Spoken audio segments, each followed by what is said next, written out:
ആദരണീയരായ നേതാക്കളെ, സഹോദരീ സഹോദരന്മാരെ, കേരളത്തോട് കേന്ദ്ര ഗവൺമെന്റ് കാണിച്ചുകൊണ്ടിരിക്കുന്ന നീതികേടിനെതിരായി കേരളത്തെ സർവ്വമേഖലകളിലും ശ്വാസം മുട്ടിച്ചുകൊണ്ടിരിക്കുന്ന, അർഹതപ്പെട്ട ആനുകൂല്യങ്ങൾ നിഷേധിക്കുന്ന കേന്ദ്ര ഗവൺമെന്റിന്റെ നയങ്ങൾക്കെതിരായിട്ടുള്ള പ്രതിഷേധമായിട്ടാണ് ഇന്ന് ഡൽഹിയിൽ ഇത്തരമൊരു സമരം രൂപപ്പെട്ടത്.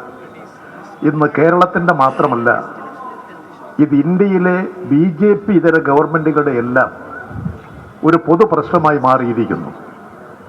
BJP ഇതര ഗവൺമെന്റുകൾ മാത്രമല്ല, BJP ഭരിക്കുന്ന സംസ്ഥാനങ്ങളിലെ ജനങ്ങളോട് ഇതേ മനോഭാവമാണ് BJP പ്രകടിപ്പിക്കുക. ഇതൊരു ദേശീയ പ്രശ്നമായി വളർന്നു വരികയാണ്. ഈ സമരം ഡൽഹിയിൽ സംഘടിപ്പിക്കാൻ ആവശ്യമായിട്ടുള്ള എല്ലാ സഹായങ്ങളും സഹകരണങ്ങളും ചെയ്തു തന്ന ഡൽഹിയിലെ പ്രിയപ്പെട്ട ജനങ്ങളോട് ഇവിടെ ഇതിനു വേണ്ടി രൂപീകരിച്ച സംഘാടക സമിതി, ഇവിടെ ശ്രീ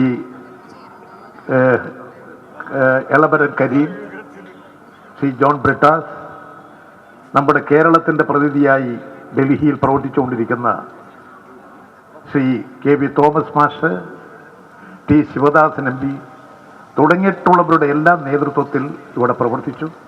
ഇവിടുത്തെ സംഘടനകൾ നിർലോഭമായ പിന്തുണയും സഹായങ്ങളും നൽകി. ഇതൊരു ചരിത്ര സംഭവമായി, ഒരു ഹിസ്റ്റോറിക്കൽ പ്രശ്നമായി ഇത് മാറിക്കഴിഞ്ഞിരിക്കുകയാണ്. ഈ സംരംഭത്തിന് സഹായിച്ച എല്ലാവരോടും ഇടതുപക്ഷ ജനാധിപത്യ മുന്നണിക്ക് വേണ്ടി ഞാൻ നന്ദി രേഖപ്പെടുത്തുന്നു. ഈ വാർത്തകൾ ജനങ്ങളിലെത്തിക്കാൻ ഇന്നലെ മുതൽ ഇന്നുമെല്ലാം ഞങ്ങളോടൊന്നിച്ച് സഹകരിച്ച് പ്രവർത്തിച്ചുകൊണ്ടിരിക്കുന്ന എല്ലാ മാധ്യമ സുഹൃത്തുക്കളോടും ഞങ്ങൾക്കുള്ള നന്ദി രേഖപ്പെടുത്തുകയാണ്. ഇടതുപക്ഷ ജനാധിപത്യ മുന്നണി നിങ്ങളോട് പ്രത്യേകം നന്ദി രേഖപ്പെടുത്തുന്നു. ഒന്നുകൂടി പരിപാടിയിൽ പങ്കെടുത്തിട്ടുള്ള ആദരണീയനായ കേരളത്തിൻ്റെ മുഖ്യമന്ത്രി, അതുപോലെ തന്നെ ഈ പരിപാടി വളരെ സമ്പന്നമാക്കി തീർത്ത CPIM-ൻ്റെ ജനറൽ സെക്രട്ടറി സഖാബ് Sitaram Yechury, CPI general secretary Shri D Raja, ബഹുമാനനായ ഡോക്ടർ ഫറൂഖ് അബ്ദുള്ള, ഡൽഹിയിലെ പ്രിയപ്പെട്ട മുഖ്യമന്ത്രി ശ്രീ കേജ്രിവാൾ, ശ്രീ ഭഗവത് മാൻ, ശ്രീ പളനിവേത് ത്യഗരാജ്, പ്രശസ്തനായ അഭിഭാഷകൻ senior advocate Kapil Sibal, Shri SL Sharma, Shri Trichy Siva, Shri Thirumavalavan തുടങ്ങിയിട്ടുള്ള എല്ലാവരോടും കേരളത്തിനുള്ള നന്ദി രേഖപ്പെടുത്തുന്നു.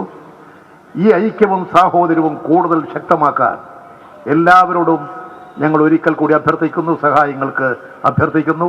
ഈ പരിപാടിയിൽ അധ്യക്ഷത വഹിച്ച ശ്രീ ബിനോയ് വിശ്വത്തിനും നന്ദി രേഖപ്പെടുത്തിക്കൊണ്ട് എൻ്റെ നന്ദി പ്രഭാഷണം അവസാനിപ്പിക്കുന്നു.